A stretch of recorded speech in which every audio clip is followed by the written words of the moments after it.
Amos அதிகாரம் 2. கர்த்தர் சொல்லுகிறது என்னவென்றால், மோவாபின் 3 பாதகங்களின் நிமித்தமும் 4 பாதகங்களின் நிமித்தமும் நான் அவன் ஆக்கினையை திருப்ப மாட்டேன். அவன் ஏதோமுடைய ராஜாவின் எலும்புகளை நீராக சுட்டு போட்டானே.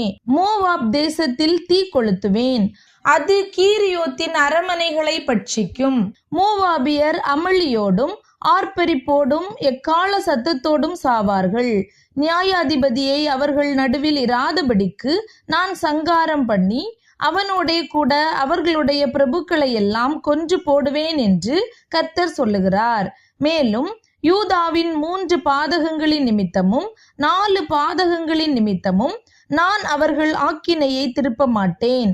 அவர்கள் கர்த்தருடைய வேதத்தை வெறுத்து அவருடைய கட்டளைகளை கை கொள்ளாமல் தங்கள் பிதாக்கள் பின்பற்றின பொய்களினால் மோசம் போனார்களே. யூதாவிலே நான் தீ கொளுத்துவேன், அது எருசலேமின் அரமனைகளை பட்சிக்கும் என்று கர்த்தர் சொல்லுகிறார். மேலும் இஸ்ரவேலின் 3 பாதகங்களின் நிமித்தமும் 4 பாதகங்களின் நிமித்தமும் நான் அவர்களுடைய ஆக்கினையை திருப்ப மாட்டேன். அவர்கள் நீதிமானை பணத்துக்கும் எளியவனை ஒரு ஜோடு பாதரட்சிக்கும் விற்று போட்டார்களே. அவர்கள் தரித்திரருடைய தலையின் மேல் மண்ணை வாரி இறைத்து சிறுமையானவர்களின் வழியை புரட்டுகிறார்கள். என் பரிசுத்த நாமத்தை குலைச்சலாக்கும்படிக்கு மகனும் தகப்பனும் ஒரு பெண்ணிடத்தில் பிரவேசிக்கிறார்கள். அவர்கள் சகல பீடங்கள் அருகிலும் அடைமானமாய் வாங்கின வஸ்திரங்களின் மேல் படுத்துக்கொண்டு தெண்டம் பிடிக்கப்பட்டவர்களுடைய மதுபானத்தை தங்கள் தேவர்களின் கோவிலிலே குடிக்கிறார்கள் என்று கர்த்தர் சொல்லுகிறார். நானோ கேதுரு மரங்களைப் போல் உயரமும் கர்வாலி மரங்களைப் போல் வைரமுமாயிருந்த எமோரியனை அவர்களுக்கு முன்பாக அழித்தேன்.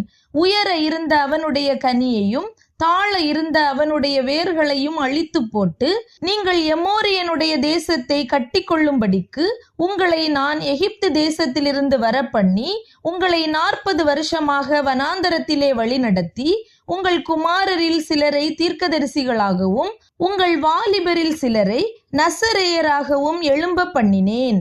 இஸ்ரவேல் புத்திரரே, இப்படி நான் செய்யவில்லையா என்று கர்த்தர் கேட்கிறார். நீங்களோ நசரேயருக்கு திராட்சரசம் குடிக்க கொடுத்து தீர்க்கதரிசிகளை நோக்கி நீங்கள் தீர்க்க தரிசனம் சொல்ல வேண்டாம் என்று கற்பித்தீர்கள். இதோ கோதுமை கட்டுகள் நிறை பாரமாக ஏற்றப்பட்ட வண்டியில் இருத்துகிறது போல நான் உங்களை நீங்கள் இருக்கிற ஸ்தலத்தில் இருத்துவேன். அப்பொழுது வேகமானவன் ஓடியும் புகலிடமில்லை, பலவான் தன் பலத்தினால் பலப்படுவதும் இல்லை, பராக்கிரமசாலி தன் பிராணனை தப்புவிப்பதும் இல்லை, வில்லை பிடிக்கிறவன் நிற்பதும் இல்லை, வேகமானவன் தன் கால்களால் தப்பி போவதும் இல்லை, குதிரையின் மேல் ஏறுகிறவன் தன் பிராணனை ரட்சிப்பதும் இல்லை. பலசாலிகளுக்குள்ளே தைரியவான் அந்நாளிலே நிர்வாணியாய் ஓடி போவான் என்று கர்த்தர் சொல்லுகிறார்.